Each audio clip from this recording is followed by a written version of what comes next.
Почитувани граѓани, почитувани колеги, денес го разгледуваме годишниот извештај за работата на Судскиот совет на Република Македонија за 2021 година, во кој што се наведени статистички податоци по се што постапувал овој суд. Морам да потенцирам дека е добредојдено присуството на новата председателка на Судскиот совет, но од старт еве да кажам да не се повикува на тоа дека во моментот кога бил изготвен овој извештај не била председателка на Судскиот совет. Истата била член. Затоа молам на неколку забелешки да одговори, иако потенцирам да не се повикува од старт дека не била председател во моментот кога бил изготвен, бидејќи тоа е институција и треба да имаме континуитет во постапувањето на носителите на функции кои што ги застапуваат институциите. Затоа, тргнувајќи од фактот што во самото доставување на извештајот се констатираат сите забелешки, потенцирам статистички забелешки, бидејќи ако ги разгледаме сите ставки на кои што се повикуваат во однос на ажурноста или неажурноста на судовите, тргнуваат единствено од бројките на совладани предмети, како што тие ги нарекуваат, односно на примени и решени предмети. Воопшто не соодветствува категоризацијата на овие предмети по однос на статистички бројки, бидејќи можеби и 50 решени прекршочни предмети не вредат колку еден од кривична постапка или од граѓанско правен аспект, односно од граѓанска постапка. Затоа овие статистички податоци не можеме да ги земаме како релевантни во однос на тоа. Но да тргнеме од нивните податоци, кои што истите ги декларираат како ажурни или неажурни судови, што истите постапиле, нема да навлезам во однос на бројот на вработени, во однос на финансовата структура и буџетот со кој што располагаат, бидејќи секогаш поддржувам зголемување на буџетот, но соодветно да биде распределен за подобри, ефективни и ефикасни постапки и каде што ќе имаме резултати. Но од самата ставка на тоа дека само 20% од буџетот е искористен од стратегијата за реформи во правосудството од 2017 до 2022 година, зборува за фактот за неспособноста на целокупниот тим кој што ги води овие реформи, а вклучително овде е засегнато и односно е засегнат и Судскиот совет. И не можеме да кажеме за непристрасност, односно неповрзаност на извршната власт со судската власт. Еве ќе ви потенцирам конкретен пример, бидејќи се однесува точно на изјава која што ја тангира, односно ја повикува и председателката на Судскиот совет. До вчерашниот министер за правда, господинот Топанчевски, изјави дека председател на Судскиот совет не може да биде само оние лица, односно оние членови кои што ги избира собранието, а знаеме најчесто ги избира од фелата како истакнати правници, стручни соработници и некои блиски до предлагачите, до председателот или предлагачите кои што им ги доставуваат. Истиот се повика на тезата дека стручен соработник не може да оценува врховен судија. На ова веднаш реагираше Уставниот суд. Внимавајте, истиот поведе постапка, постапува по преставката во однос на тоа дека сите членови кои што се во Судскиот совет треба рамноправно да имаат право да бидат председатели на Судскиот совет. Спрегата со една дадена изјава на министерот веднаш реагира Уставен суд. Сега некој од мнозинството нека ми каже дека нема спрега меѓу извршната власт и судската власт. Внимавајте, зборуваме за Уставен суд кој што реагира по изјава на носител на функција министерот за правда. А да не зборуваме за сите други постапки во основните апелационите судови или Врховниот суд, или во управниот за кој што понатаму ќе зборувам.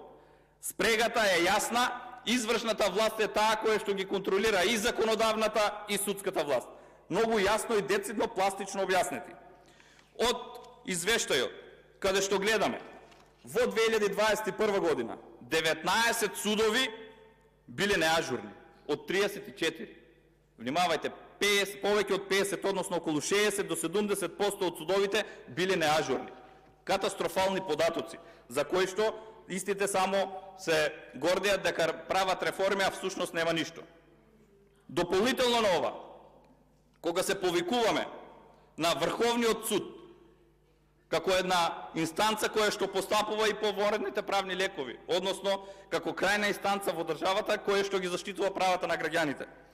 Го декларираат како неажурен суд, а на истиот со закон му се доверува надлежност, односно му се дава надлежност да постапува во предмети каде што имаме судење односно не е запазен судскиот рок за постапување, односно судење во разумен рок, за кој што државата исплаќа огромни средства на пари, кои што го видовме од извештајот на Судскиот буџетски совет, каде што председател на истиот Судски буџетски совет е пак председателот на Судскиот совет на Република Македонија.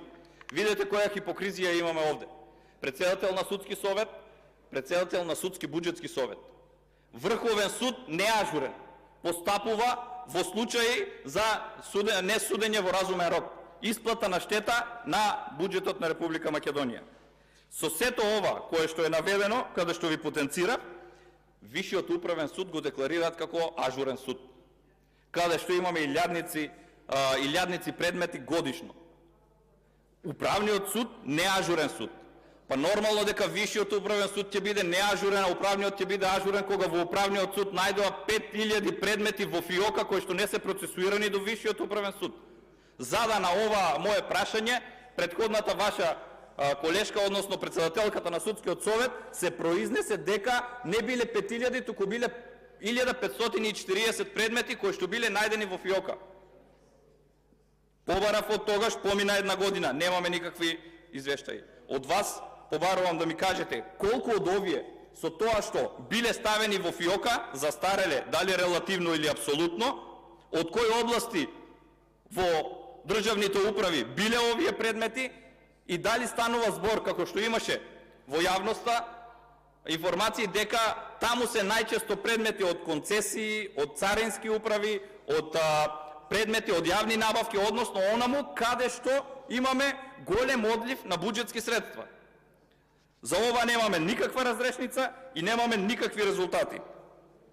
Со она што вие повторно го доставувате од табелата, внимавајте, во 2021 година, во декември имало постари предмети од 3 години 2306, постари од 7 години 203 и една фрапантна бројка, односно фрапантна податок, постари од 10 години 111 предмети. Тоа значи, повеќе од една декада, 111 предмети се незавршени, односно некои граѓани се влечкаат по судови и судници повеќе од 10 години. На некого му завршува и животот, влечејќи се по судниците, бидејќи немаме соодветни механизми и рокови на постапување за да се завршат овие постапки. Сето ова е одговорност на Судскиот совет и немојте да се повикате, повторно потенцирам дека не сте биле во тој период председател. Сепак сте биле член на Судскиот совет и не можете да се изземете од ваквите податоци кои што ги имате и ги доставувате, а впрочем и јавноста го гледа тоа. Зошто? Кога сме го разгледувале овој извештај на комисија, довербата во правосудството било 8%. Кога патува овој извештај од комисија до пленарна седница разгледување, имаме доверба од само 3% на граѓаните. Значи, од падот од комисијата на патот до пленарна, веќе 5% губи од довербата правосудството. А денес тврдам дека е многу помала од она што овде е прикажана. Затоа и вашите податоци се контрадикторни. Зошто? Само еден податок. Вели, имале Судскиот совет постапувал по 699 представки, од кои 661 представка биле разгледани, 650 представки се неосновани. Односно 98,4% од представките биле неосновани. А 6 представки се повлечени, тоа значи дека судството е ефикасно, според вашите податоци, бидејќи 98,4% од представките биле неосновани. Според вашите податоци треба да биде ажурно. А самите вие понатаму тврдите дека имаме 70% неажурни судови.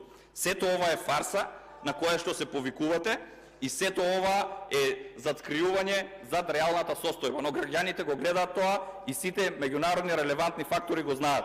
судството е во колапс и извршната власт е таа која што контролира. Снежана Калевска.